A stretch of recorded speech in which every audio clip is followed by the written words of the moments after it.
La mort en nous est génératrice de vie chez les autres, car tant que nous vivons, nous sommes sans cesse livrés à la mort, pour l'amour de Jésus, afin que la vie de Jésus soit aussi manifestée dans notre chair mortelle. 2 Corinthiens 4,12, de sorte que la mort agit en nous et la vie en vous. 2 Corinthiens 4,12. La vie dans les autres par notre mort. Le voilà le résultat pour les autres. Il se manifeste dans la vie des autres. Peut-être bien-aimés en Christ, frères et sœurs, auditeurs, auditrices, désirez-vous gagner des âmes, les amener à Christ? Et ce désir est-il assez puissant pour que vous veuillez ne plus avoir en vous que faiblesse, pour que vous veuillez être vide de vous-même? Car c'est ici le vrai sacrifice, le véritable oubli de soi, le complet effacement, l'esprit de la croix,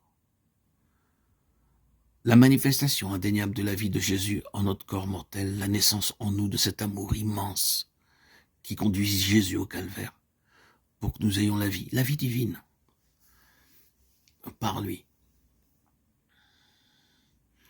Pour gagner des âmes, il n'y a qu'un seul moyen, le sacrifice. Pour gagner des âmes, le Christ donna sa vie. À notre tour, nous devons être prêts à donner la nôtre pour devenir des vaisseaux que sa vie remplira et gagner ceux qui nous entourent. Si nous avons été crucifiés jusqu'en les profondeurs intimes de notre être, alors aussi notre message les atteindra au plus profond de leur être. Dans la mesure où la mort agit en nous, la vie se manifestera en eux. C'est aussi pour eux que Christ est mort. Et c'est à cela, c'est à gagner des âmes que tout enfant de Dieu est convié. C'est à l'enfantement de vie nouvelle en Christ. Voilà la paternité dont parlait l'apôtre lorsqu'il écrivait aux Corinthiens. Je vous ai engendré à Christ par l'évangile. Et si vous dit 1000 maîtres, vous n'avez pas plusieurs pères. Aujourd'hui, comme au temps de Paul, les maîtres sont nombreux, mais les pères beaucoup moins.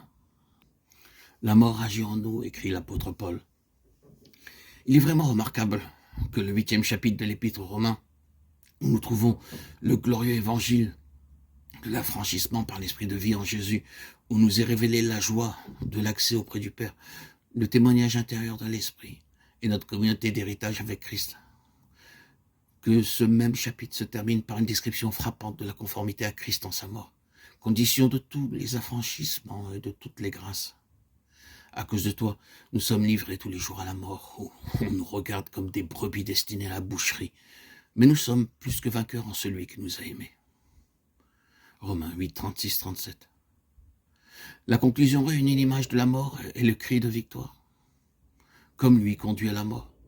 Puisque nous nous considérons comme morts avec lui, pourquoi nous étonnerions-nous que les autres le fassent aussi? Oh, mes amis,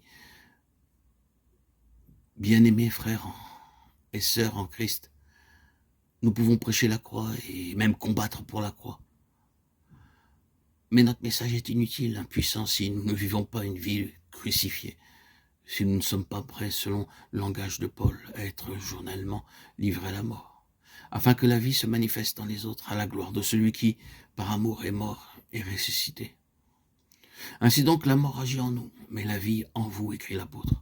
En nous, il y a l'impuissance, la faiblesse, la souffrance, l'accablement, la perplexité, mais en vous, c'est la vie.